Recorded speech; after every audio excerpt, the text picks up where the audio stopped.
Queridos irmãos, queridas irmãs, que Jesus nos envolva em sua paz. Internautas que nos acompanham, nosso fraterno abraço. Era uma tarde do céu borrascoso, nuvens muito cinzentas, mas aquele maquinista experiente pensou consigo mesmo, tinha um compromisso profissional, era preciso conduzir a sua locomotiva, o seu comboio, os passageiros, dar conta de uma viagem programada. E, como era uma pessoa de muita fé, olhou aquele céu tão ameaçador, que tornaria a viagem perigosa, arriscada. Ele orou o Pai Nosso com muito fervor. Naquele dia, com um acento maior de sentimento, pediu a proteção do Senhor para si mesmo, para os seus passageiros, para os familiares, enfim, para todos, que a viagem fosse bem-sucedida, não obstante a ameaça do clima, a ameaça meteorológica. E, no momento aprazado, o comboio sai da estação, a chuva se faz torrencial, a viagem vai se tornando mais difícil, e agora anoitece, a visibilidade cai para níveis inimagináveis, e ele é apreensivo, mas sempre atento para alguma eventual alteração no terreno, no ambiente, no entorno, e atento à máquina que conduzia, preocupado com as vidas que transportava. Até que, alta noite e chuva forte, ele observa que os faróis da sua locomotiva apontavam que havia um movimento expresso, como se fosse um bater de braços, alguém que acenava de forma insistente, logo à frente. E ele foi percebendo, provavelmente, alguém deve ter detectado um perigo para a locomotiva. E, como um homem experiente, inteligente, foi reduzindo a velocidade até frená-la. Desce, os passageiros ficam irritados, chateados, porque em plena noite chuvosa, a viagem tinha sido interrompida. Mas ele foi averiguar quem era aquela pessoa que estava batendo os braços, pedindo talvez para que parasse o veículo, e ficou procurando, e a sua curiosidade não tinha uma solução. Os passageiros chateados também desceram e passaram a procurar quem era aquela pessoa. O farol mostrava um certo alcance, até que o maquinista resolveu investigar os trilhos.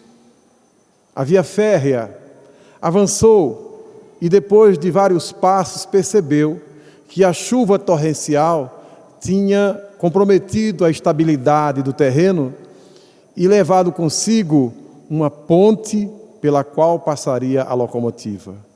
Naquela ponte havia um penhasco, e ele entendeu que, de fato, alguém de muita sensibilidade tinha evitado um grande desastre e a morte trágica de todos, porque se a locomotiva persistisse, prosseguisse, com certeza chegaria ao ponto da ponte e ali despencaria do alto. Então ele ficou ainda mais curioso: quem é esta pessoa que acenou por tanto tempo, nos advertindo para que alterasse ali a condução, alterasse a viagem? Ele procurou no entorno e não encontrava. E até que ele foi se aproximando das ferragens ali que ficavam colocadas junto aos faróis e percebeu um morcego. Um morcego que tinha se prendido exatamente ali na grade, e o seu movimento na tentativa de se libertar coincidia, e no escuro da noite, muito se assemelhava a um par de braços batendo-se, sempre pedindo para algo parar. Então, imediatamente, ele lembrou da sua prece fervorosa ao partir da estação. Disse: a resposta dos céus, a proteção de Deus. E ali, sem ter nenhuma vergonha, sem se sentir constrangido, não obstante o solo encharcado, ele se ajoelha e, junto à própria lama, conta aos passageiros da sua experiência de fé, do seu pedido a Deus, da proteção redobrada naquela viagem perigosa. E ele começa mais uma vez a orar o Pai Nosso, em gratidão. A proteção de Deus não tinha falhado. E quando ele concluiu a sua prece, ali, sob a chuva, em plena lama, quando olhou para trás, todos os passageiros, todos, sem nenhuma exceção, estavam na mesma posição, de joelhos, encharcados na lama e agradecendo a Deus a proteção e, na expressão popular, o livramento.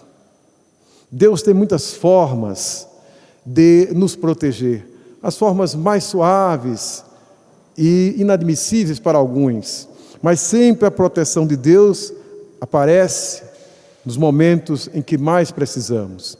Às vezes nós não temos a possibilidade de entender a suave presença de Deus. Isto porque nós aprendemos desde o judaísmo que Deus é um ruar, é um vento. Quando os antigos profetas desejavam designar Deus, eles procuraram uma palavra no hebraico que traduzisse da melhor forma essa presença em nossas vidas. Então Deus é o vento, é o espírito, é o sopro, o ruá, que os gregos chamam de pneuma. Ou o Espírito Santo, depois ficou como essa expressão, o Espírito Santo. Porque o vento é completamente livre. O vento não tem cor, o vento é invisível, mas o vento é presente, sobretudo naquela situação geográfica do povo sofrido de Israel, de um clima muito quente, muito seco. O vento é a brandura, o vento é exatamente a suavidade. Então Deus é essa presença suave, Deus é o vento, que aparece, que está ali vivo, mas de forma a mais discreta possível. Hoje nós vivemos numa grande crise histórica, social, a sensação de desproteção. Por questões econômicas e políticas, hoje se fala num estado mínimo. A sensação que nós tínhamos desde o século XVI, XVII, é que havia um grande pai, uma grande mãe, o Estado, sim, o Estado nos protegendo dos perigos da violência, nos protegendo quando a nossa saúde estava ameaçada. Mas com o novo sistema econômico, a história do Estado mínimo, do neoliberalismo, cada vez menos temos um Estado presente e protegendo o cidadão. A sensação que cada um tem é exatamente de desproteção. Onde está o Estado? Onde está a proteção? Daí porque a violência atemoriza ainda mais, porque há uma certa incerteza. Muitas vezes também aquela estrutura da família nuclear, mas os abandonos sucessivos fortalecem esse espírito, essa sensação de desproteção. Mas uma outra coisa, e a coisa fundamental que pode estar nos concorrendo para a sensação de desproteção, é a qualidade do nosso vínculo com Deus. Porque Deus é, por excelência, essa convicção de que estamos sob uma proteção inabalável. Quando nós temos uma fé robusta, a certeza de que Deus nos protege, nos dá um conforto tal, que mesmo com o Estado fracassando nos seus papéis, mesmo com alguns elementos familiares não dando conta também das suas funções, ainda assim o indivíduo se sente muito protegido, ou completamente protegido. Mas às vezes, interessante, é que dentro dos próprios arraiais, daqueles que dizem amar a Deus, daqueles que tentam entender Deus e explicar Deus para os outros, vem um profundo sentimento de dúvida. Nos anos 90, surgiu nos Estados Unidos uma obra um tanto amarga, escrita por uma figura proeminente no judaísmo, o rabino Harold Kushner. E o rabino, ele de Nova York, de Boston, ele passou por uma experiência singular e escreveu um livro, como dizíamos, amargo, quando as coisas ruins acontecem às pessoas boas. Esse livro se tornou uma notoriedade no campo da teologia, porque ali o Rabino Kirchner, ele tentava exatamente explicar o seu drama pessoal e como a sua dor, a sua experiência familiar tinha lhe afetado o seu sistema de crença. Ele se mantinha rabino, ele se mantinha no judaísmo, mas ele colocou em xeque um atributo essencial de Deus. O rabino conta já no prefácio a história, a gênese do seu pensamento. Ele disse que quando nasceu a sua primeira filha, ele já tinha um filho, a sua filha Ariel. Ele nasceu, o filho dele já tinha, Aaron, tinha 3 anos. Mas esse menino, não obstante ser a grande paixão da família, o xodó dos pais, ele desde os 8 meses apresentava um comportamento diferenciado. Primeiro, era uma inteligência fulgurante. O menino mal começava a falar e conseguia classificar tudo o que havia conhecido em termos de dinossauros. Ele sabia muito e aquilo impressionava aos pais. Mas uma coisa chamou a atenção dos pediatras, porque o menino começou a perder muito peso aos 8 anos, não tinha crescimento em estatura, até que um pediatra mais experiente chamou seus pais e no dia que a filha nasceu, Ariel, disse: eu tenho algo muito triste para comunicar ao senhor. O seu filho sofre de uma doença incurável, rara. O seu filho sofre de progênia. Mas o que é isso, doutor? Progênia? Progênia, sim. O senhor já não percebeu umas dificuldades que ele tem?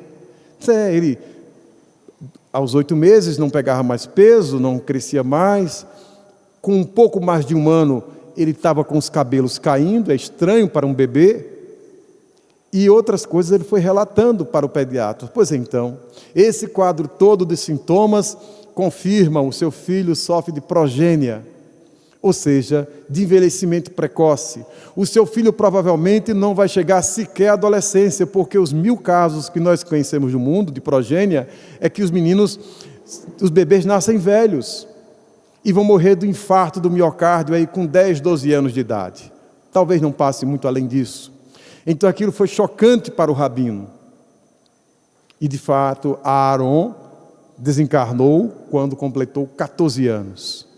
Mas a experiência não ficou no reduto doméstico. O rabino ficou inquieto consigo mesmo e precisava de uma resposta de Deus. Ele, que era alguém que oficiava a religião, ele que tinha um trabalho de assistência espiritual junto à sua sinagoga em Nova York, como se explicava? Ele apenas fazia o bem e seu filho Aaron era um inocente. Onde estava a justiça de Deus? Onde estava a proteção de Deus que não lhe poupava o lar daquela dor tão forte, tão dura?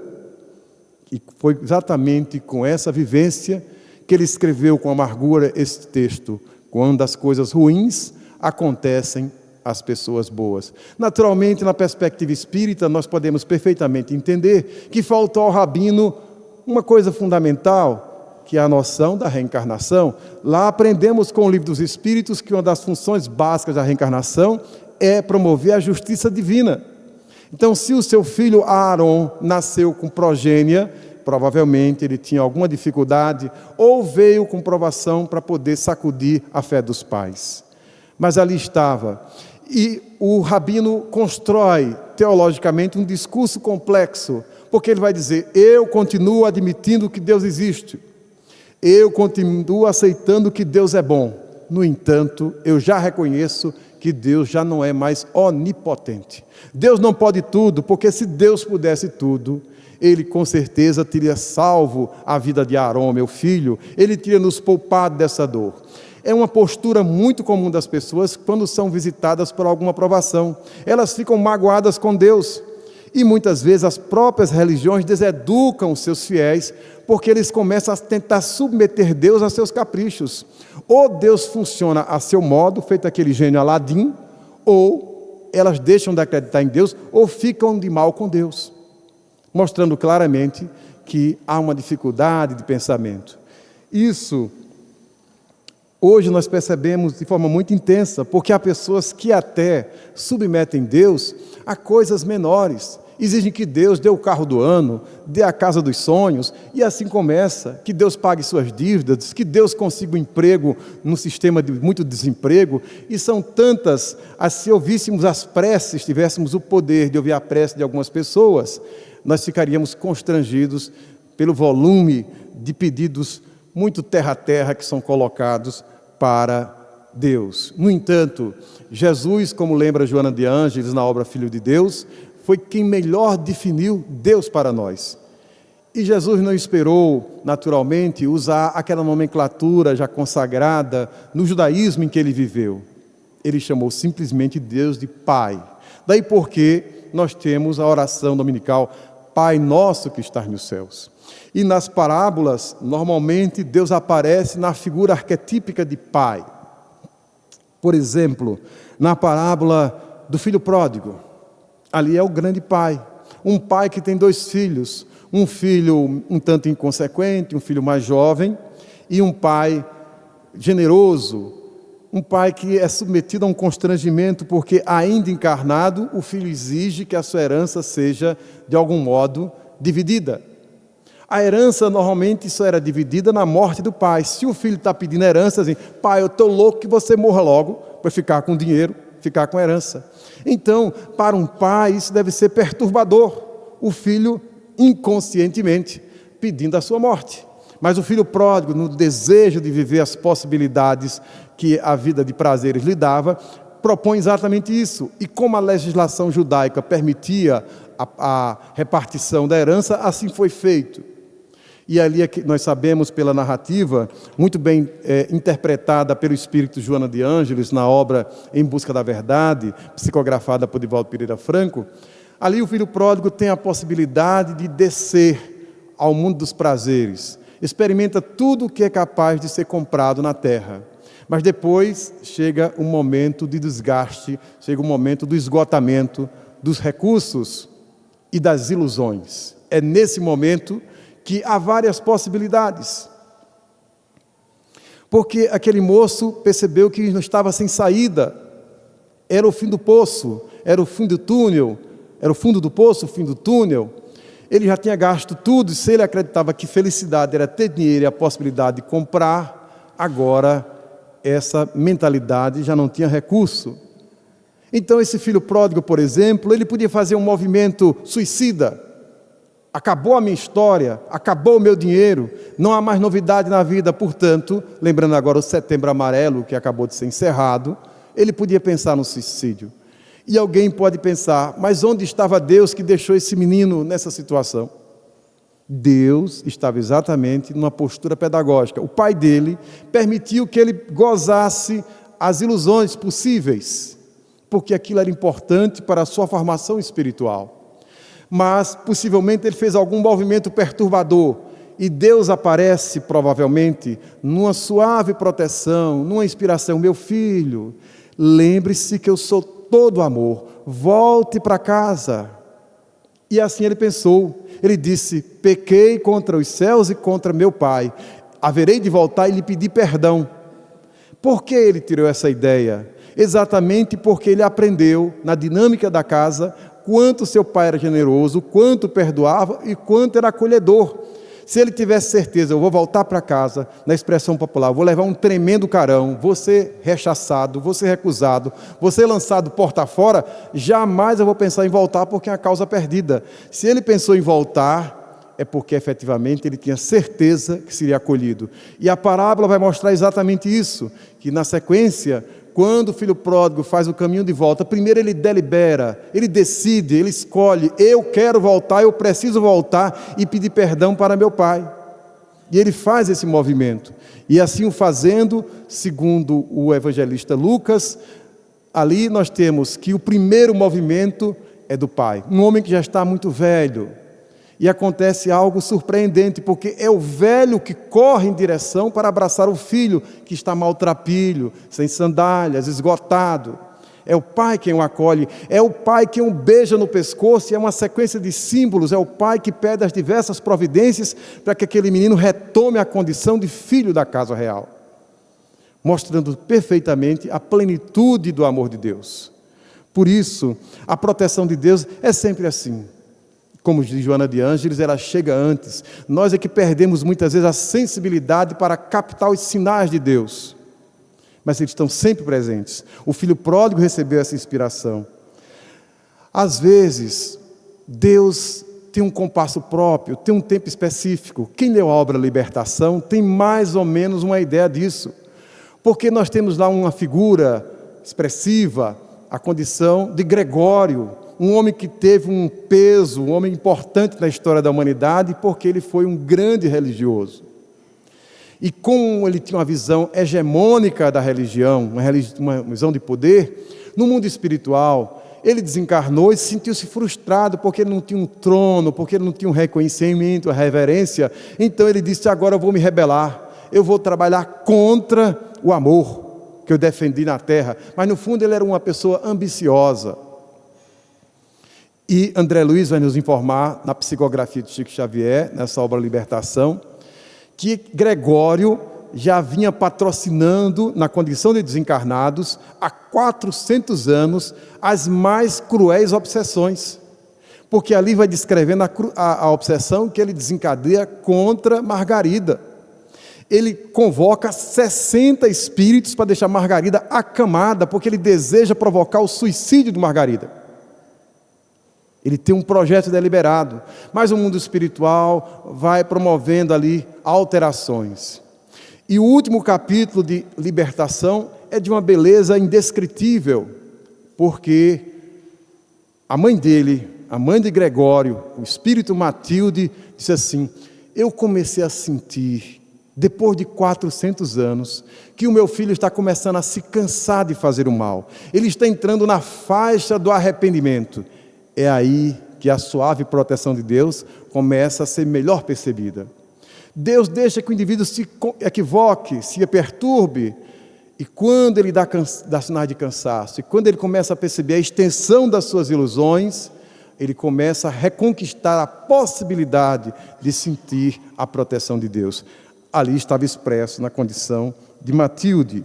Às vezes nós temos essa mentalidade de um Senhor dos Exércitos, de Deus como uma figura expressiva, ostensiva, que parece mais um pelotão militar. Não, retumbante, com tambores, etc, etc. Não, Deus é a própria suavidade. Elizabeth, no nosso livro Letras de Amor e Luz, ela dedica um capítulo sobre a oração, e lá ela coloca a oração como uma experiência singular, a ideia de que é preciso sentir Deus. Sentir Deus. E lá ela vai descrevendo a sua própria experiência de sentir Deus numa oração mais tranquila, numa oração, enfim, em que o indivíduo possa ter essa disposição de se sentir acolhido, de se sentir envolvido, de prolongar aquela prece, ao invés de ser uma prece apressada, me permita aqui o trocadilho, uma prece aligeirada, uma prece em que o indivíduo muitas vezes é um monólogo, fala para Deus: Senhor Jesus, Deus, nosso Pai, começa a dizer, muitas vezes uma sequência de pedidos sem fim, e quando terminei, Senhor, e agora? Falou com Deus, e agora? E a resposta de Deus? A pessoa não espera, se levanta e vai embora.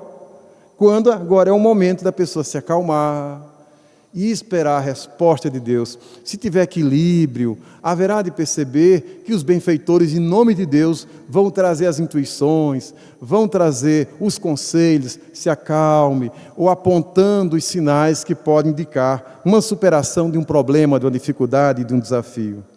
Jesus, por excelência no Pai Nosso, ele vai também abrir com a ideia de Pai Nosso. Ele não diz assim, o Pai de alguém, ou meu Pai, ou o nosso Pai. No Pai Nosso é o Pai de todos os homens, de todos nós, todos os seres humanos.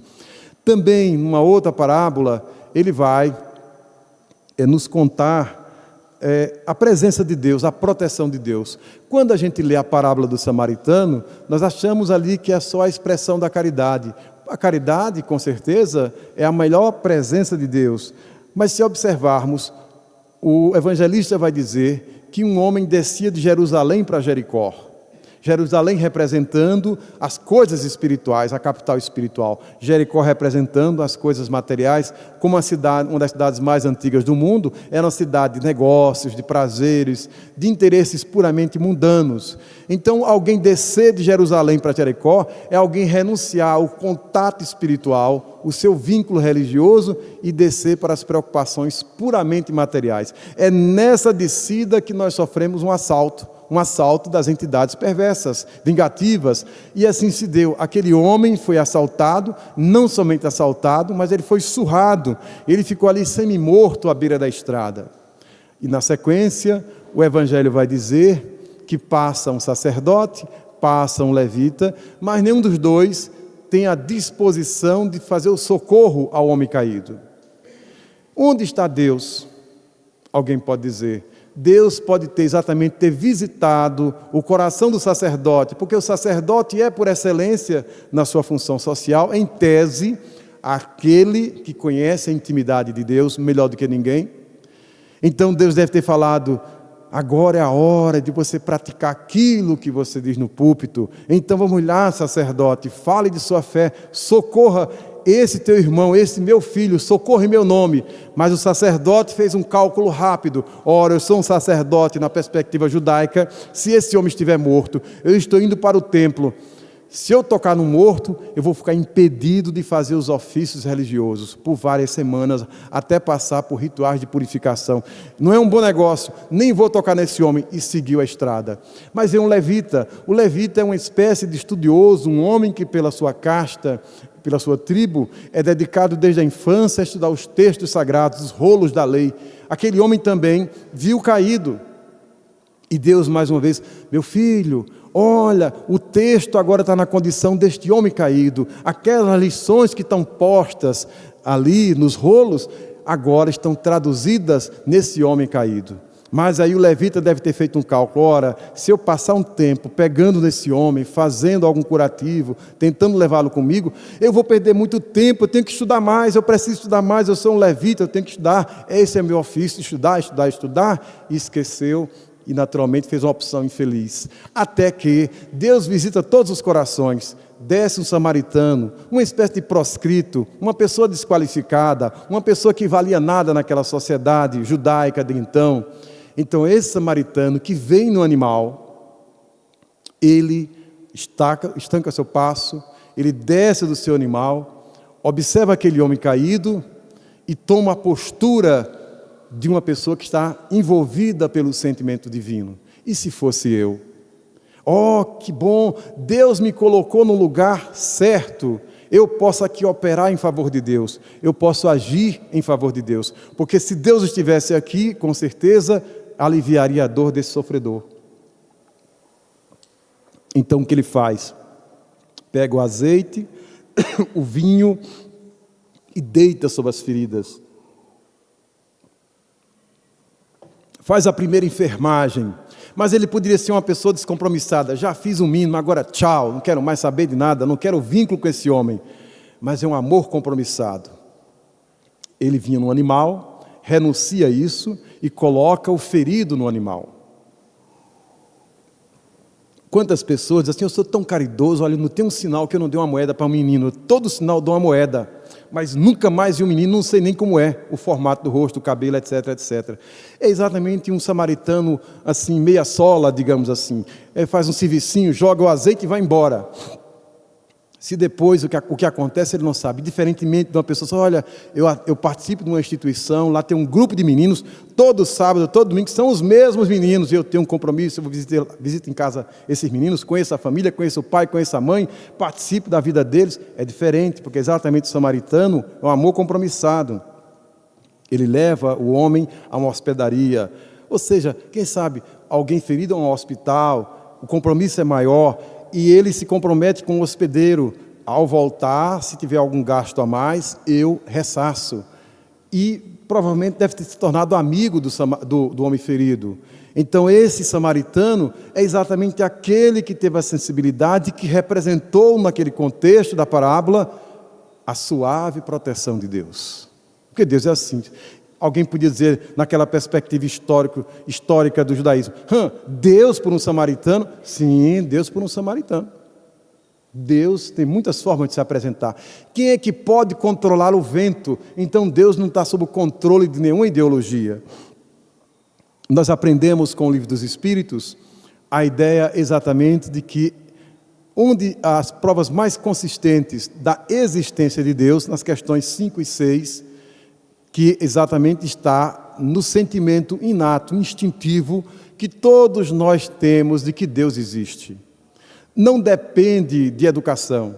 O indivíduo pode ter nascido numa tribo lá na África, pode ter nascido no Polo Norte, no Japão, já nasce com essa disposição. Por isso, muitas vezes, nosso sentimento de piedade para com o esforço ateu. Porque o indivíduo do ateísmo deve fazer um esforço muito grande para tentar abafar essa voz que já nasce com ele, de que Deus existe. E Deus, muitas vezes, ele precisa exatamente de momentos para ser sentido na sua suavidade. Aqui peço licença, Regilane, você está lá no final, vou pedir licença para relatar o caso que você nos contou no Evangelho lá que estivemos esse mês, na Conceição, lá na nossa casa. E eu lembro que Regilane falava, ela que atua aqui aos sábados junto com as senhoras na assistência social, ela falava do episódio de Dona Isabel.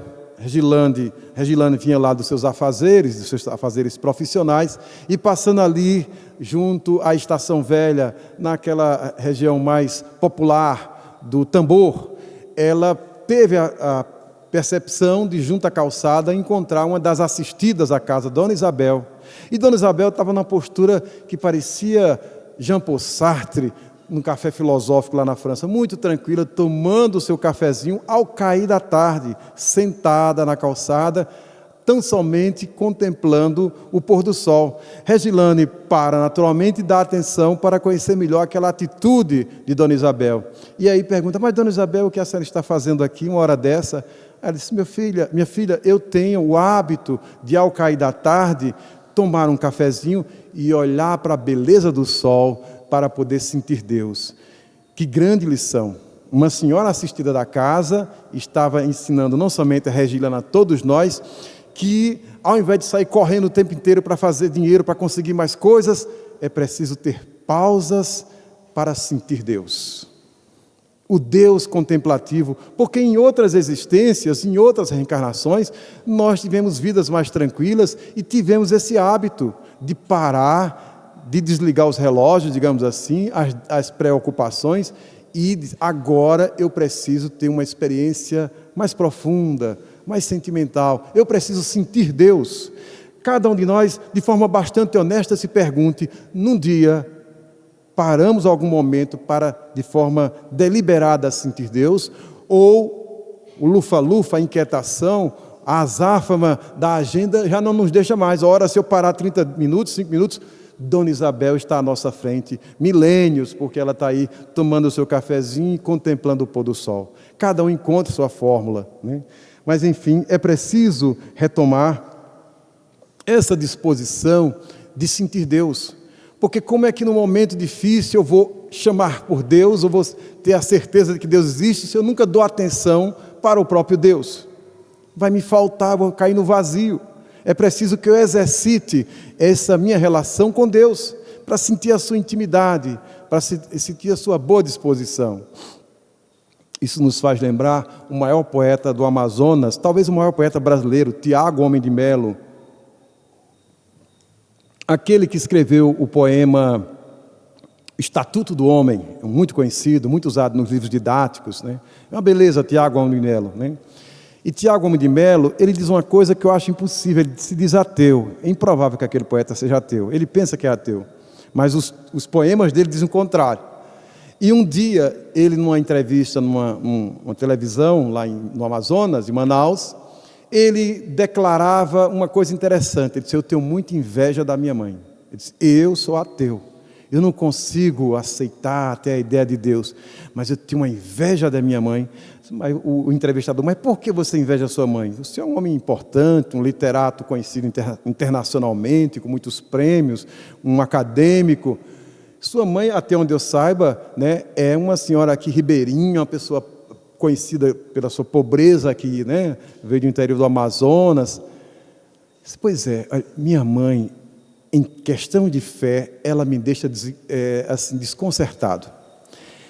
Ela parece ter uma intimidade tão grande com Deus de Jesus, que parece que ela conversa com Ele no quintal lá de casa. Ela volta plena. Ela parece que, de fato, tem muito poder com o homem lá, né? Ele dizia isso, né? A inveja que tinha da própria mãe, né? Aquela cabocla simples, que em todos os momentos, meu filho, vamos confiar em Deus. A presença de Deus está sempre aí. Deus nunca falha. E Tiago, homem de Melo, passou a vida inteira tendo esses testemunhos na sua própria casa. Por isso a inveja que ele tinha pela sua mãe.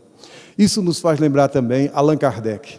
Diz Humberto de Campos, assinando como Irmão X, uma página memorável, publicada pelo Reformador e psicografada por Chico Xavier, que o codificador ali no inverno, uma noite muito difícil lá na França, 1856, ele tinha a mesa abarrotada de papéis. Na verdade, estava sobre sua mesa as respostas, as perguntas, matérias do Livro dos Espíritos. O livro não tinha sido lançado, porque o livro só foi lançado no primeiro dia da primavera de 1857, no ano seguinte, 18 de abril. Então ele estava em pleno inverno, exatamente no finalzinho do ano do 1856. E ele tinha consigo um grande conflito, mas como eu organizar essas matérias? O maior problema era qual deve ser o primeiro capítulo de O Livro dos Espíritos. E ele pensou consigo, ele lembrou de Hydesville, em 1848, por que não falar sobre as comunicações espirituais, sobre a mediunidade? Começar o Livro dos Espíritos sobre a mediunidade, com o tema mediunidade. Mas aí ele não estava muito convencido disso. Pensou ainda, não, então o problema da sobrevivência. Pensou ainda, não, se eu falasse sobre a constituição do universo, que é um tema que toca muita atenção dos intelectuais, das pessoas inteligentes, com certeza o Livro dos Espíritos pode começar muito bem. É uma forma de homenagear a inteligência humana, mas ele não estava convencido ainda.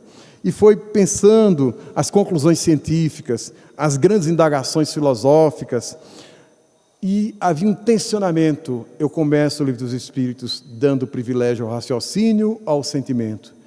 E ele não conseguia, enfim, concatenar as ideias e organizar as matérias, até que ele teve uma intuição: eu vou orar. Quando o problema é muito grande, só pela oração, porque os benfeitores vão aproveitar a nossa inquietação, vão nos tranquilizar, e ali eles têm uma visão mais larga, poderão nos soprar exatamente a solução mais adequada. E aí Allan Kardec, mesmo sendo um homem genial, ele tem essa abertura: eu preciso orar porque eu não consigo, enfim, definir por onde começar o Livro dos Espíritos. Até que veio aquela voz no fundo da sua alma: não se esqueça, meu filho, de começar este livro com a bênção de Deus. Ele desperta da oração, disse: é isso, é aquele Eureka dos gregos, né? De Arquimedes, é isso. E desde então, diz que Allan Kardec imediatamente reordenou os papéis e agrupou aquelas questões, aquelas perguntas e respostas sobre a existência de Deus e colocou exatamente esse material como o primeiro capítulo do Livro dos Espíritos. Daí porque a questão número 1 é: que é Deus? E segue uma sequência de perguntas sobre os atributos de Deus, etc., etc., sobre a natureza de Deus. Então o Livro dos Espíritos começa sobre Deus. Daí porque aqueles críticos ligeiros: vocês espíritas são ateus. Como é que pode, que nosso livro fundamental começa por Deus? É impossível. A gente já resolve o problema com uma questão, né? Aí, o que é a ignorância? É uma coisa de dar dó. Mas enfim, nós gostaríamos de apresentar um destaque, uma conclusão simples. Quando estávamos compulsando uma obra de Joana de Ângeles, a obra Momentos de Saúde, em princípio essa obra foi lançada como Momentos de Saúde. Depois a editora de Divaldo Pereira Franco, a Leal, resolveu agrupá-la em outra, Momentos de Saúde e Momentos de Consciência. Ficaram duas obras num livro só. Mas nos interessa o primeiro livro, que é Momentos de Saúde. Momentos de Saúde é, na verdade, uma questão, é um projeto terapêutico, porque são 20 capítulos e Joana vai abordando 20 problemas, 20 posturas que precisam ser trabalhadas por todos nós, para quem deseja caminhar para um amadurecimento psicológico.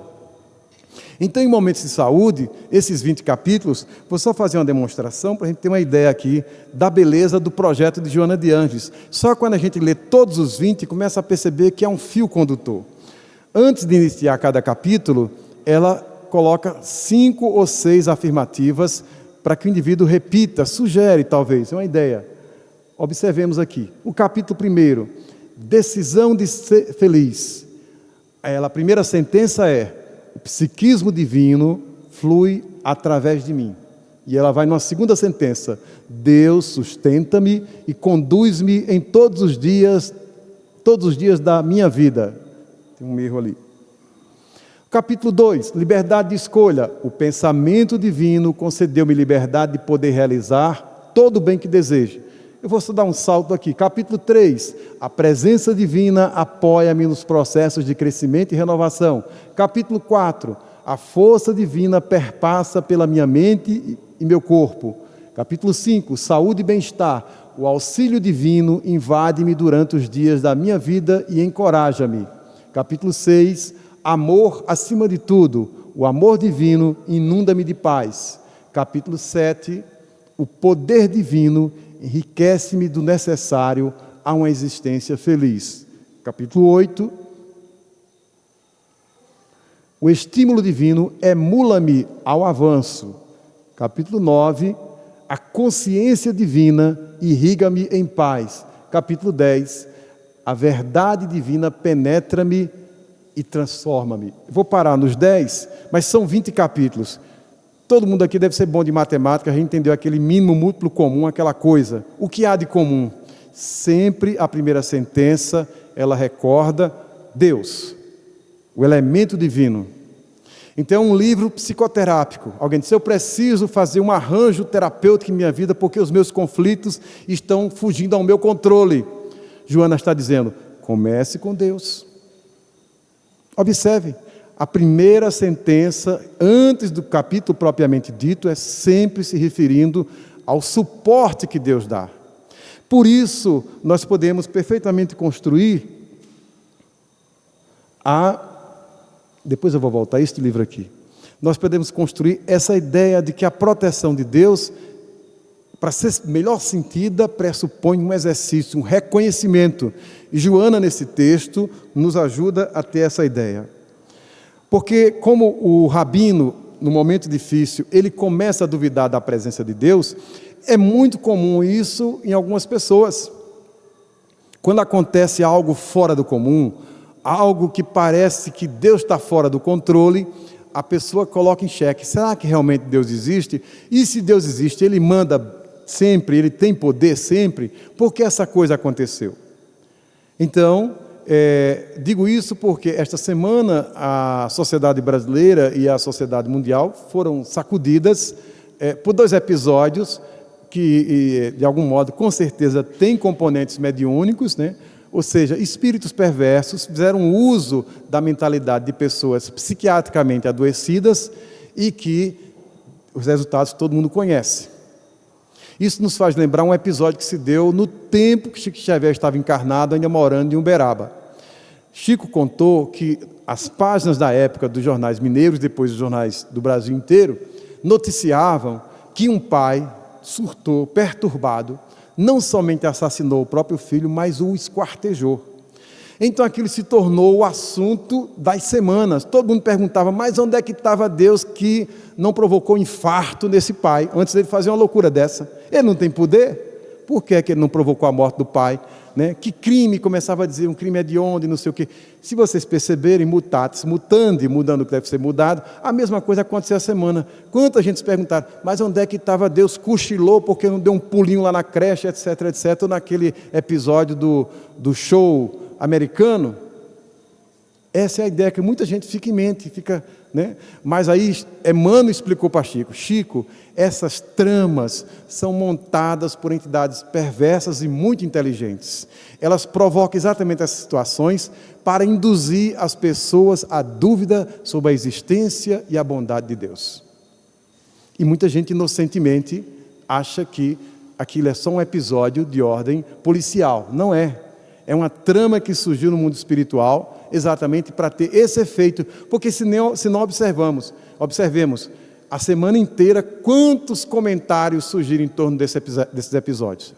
Até de espíritas que deveriam atender o que André Luiz coloca na obra Agenda Cristã, lá no capítulo Nas Conversações. A última sentença de André Luiz é: lembre-se, o mal não merece comentário em tempo algum, a não ser que seja feito de forma cirúrgica, pedagógica. Mas a pessoa ficar o tempo inteiro, parece que é um repertório de notícias policiais. Então, é preciso exatamente ter essa compreensão de fortalecer a ideia do pensamento de Deus nos sustentando. A sensação de fragilidade é exatamente quando nós descolamos, nós unilateralmente achamos que podemos tudo e dispensamos Deus na nossa caminhada muitas vezes. Ou achamos que a presença dele é muito fraca. Mas esse livro, Filho de Deus, é um outro livro, é um livrinho de bolso, ele tem uma história interessante, porque no dia 19 de setembro de 1985, exatamente às 7 horas e 19 minutos, um tremor de terra muito grande partiu do litoral do México e em 50 segundos chegou à capital, a cidade do México. E o estrago foi tão grande, na escala Richter 8,3 a intensidade, que praticamente destruiu a cidade.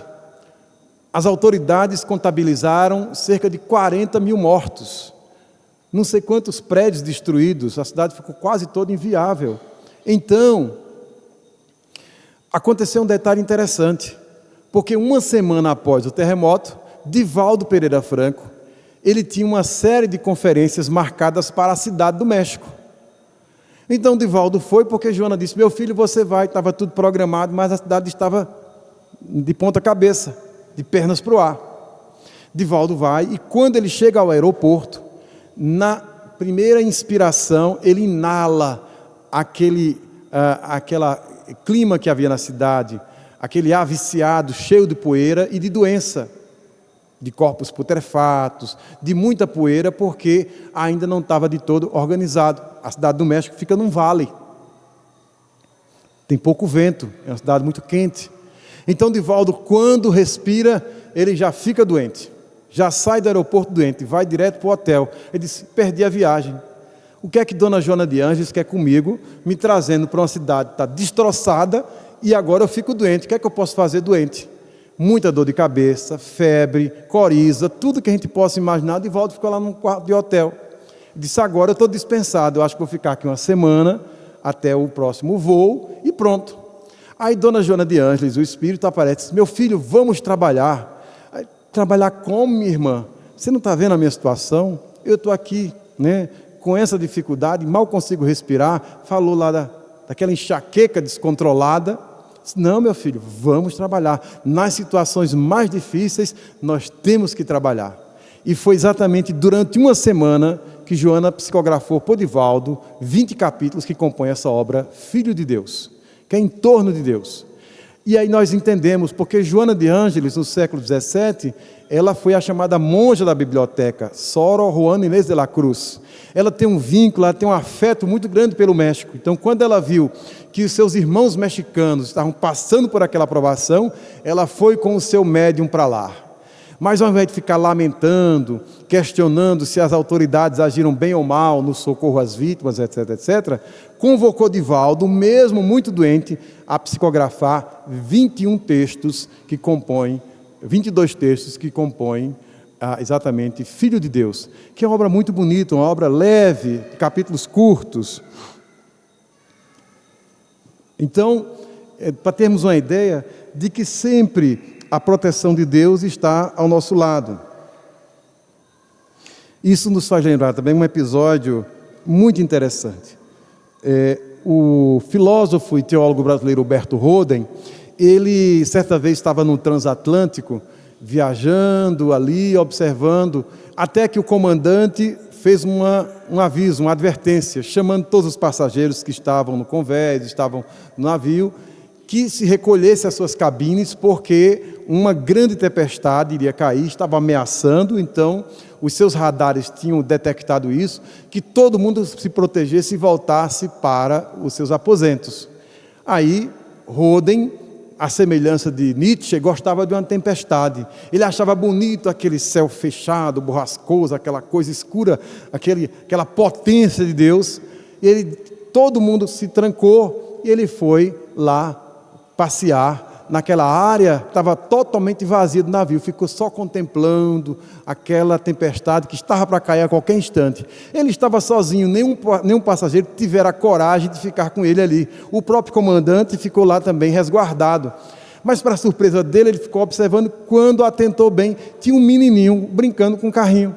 Só olha, esse menininho deve ser numa língua que o aviso não é, ou os pais esqueceram, aconteceu alguma coisa errada. Como é que pode uma tempestade vai desabar e essa criança está aqui totalmente desprotegida? Ela não faz a menor ideia da tempestade, o que é uma tempestade. Aí ele chegou e disse: eu vou transformar isso aqui numa experiência filosófica, eu quero saber o que é que esse menino está sentindo. Aí se aproximou, se agachou, aí disse: menino, você fala a minha língua? Eu disse: falo. É português? É português. Pronto.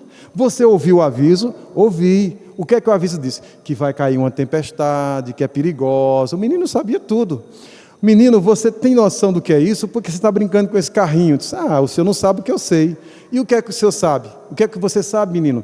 O senhor não sabe que o comandante do navio é meu pai. Eu confio nele. Pode vir a tempestade, porque ele é bom aí, né, no timão. Para ter uma ideia. Aí ele disse: agora eu entendi. Esse menino me deu uma lição de fé. Deus é o meu pai, é o nosso pai, e eu não devo me preocupar com o tamanho da tempestade, mas com o tamanho da proteção do comandante. Aí ele agradeceu o menino, foi falar com o pai dele lá que recolhesse aquele menino, porque aquele menino era um pouco atrevido para a experiência, mas que aquele menino tinha um jeito para a filosofia, né? Era matriculado na primeira oportunidade, que aquele menino tinha jeito. Mas que grande lição, ele disse, e anotou isso no seu diário. Então, nós vamos ter também, muitas vezes, a sensação de desproteção, porque tivemos experiências dolorosas com Deus, às vezes experiências em vidas passadas, nos sentimos abandonados, mas foi mais o nosso orgulho, a nossa dificuldade de sentir Deus. Portanto, nesses dias em que tudo parece caminhar para o discurso da desproteção, que nós possamos, à semelhança do que o Jones propõe, experimentar, exercitar essa ideia de que Deus nos protege. Deus está ao nosso lado, Deus acompanha tudo. Portanto, a nossa relação com Deus tem que ser muito viva, e nós gostaríamos de declamar, não declamar, mas de ler aqui. Não tivemos tempo para a leitura, para a declamação, para a memorização, do poema de um expositor aqui de Sergipe, nos anos 40, 50, 60, foi morar em São Paulo e no Mato Grosso, que ele tinha um hábito de fazer exposições declamadas, exposições rimadas, né? Era o poeta José Soares Cardoso. E este homem, ele tem uma relação conosco aqui na Paraíba muito simples, porque o Grupo Acorde, Ricardo, num dos CDs do Acorde, musicou parte do poema dele, Onde Está Deus? A semana passada, na sexta-feira, não foi isso? Nós tivemos um show do Grupo Acorde. Eu não estive presente, mas não sei se alguém lembra se eles cantaram Onde Está Deus. Cantou? Não, cantou não. Cantaram ou não? Não, né? Onde está Deus? Mas devem conhecer esse poema, Onde Está Deus? Nós gostaríamos de encerrar com exatamente o poema integral, porque o pessoal do Acorde suprimiu 4 estrofes. E José Cardoso, tentando exatamente traduzir aquilo que nós dizíamos, viver sob a suave proteção de Deus, e aquilo que a nossa noiva Elizabeth lembrava lá, em sentir Deus, em Letras de Amor e Luz, o poeta Cardoso vai dizer: onde está Deus? Pergunta o cientista. Ninguém o viu jamais. Quem é ele? Responde às pressas o materialista: Deus é somente uma invenção da fé. O pensador dirá sensatamente: não vejo Deus, mas sinto que Ele existe. A natureza mostra claramente em que o poder do Criador consiste. Mas o poeta dirá com segurança de quem afirma, porque tem certeza: eu vejo Deus no riso da criança, no céu, no mar, na luz da natureza. Contemplo Deus brilhando nas estrelas, no olhar das mães fitando os filhos seus, nas noites de luar claras e belas, em que tudo pulsa o coração de Deus. Eu vejo Deus nas flores e nos prados, nos astros a rolar pelo infinito. Escuto Deus na voz dos namorados e sinto Deus na lágrima do aflito. Percebo Deus na frase que perdoa, contemplo Deus na mão que acaricia. Escuto Deus na criatura boa e sinto Deus na paz e na alegria. Eu vejo Deus no médico salvando, pressinto Deus na dor que nos irmana, descubro Deus no sábio procurando compreender a natureza humana. Eu vejo Deus no gesto da bondade, escuto Deus nos cânticos do crente, percebo Deus no sol, na liberdade, e vejo Deus na planta e na semente. Eu vejo Deus, enfim, em toda parte, que tudo fala dos poderes seus. Descubro Deus nas expressões de arte, no amor dos homens também sinto Deus. Mas onde eu sinto Deus com mais beleza, na sua mais sublime vibração, não é no coração da natureza, é dentro do meu próprio coração. Muita paz a todos.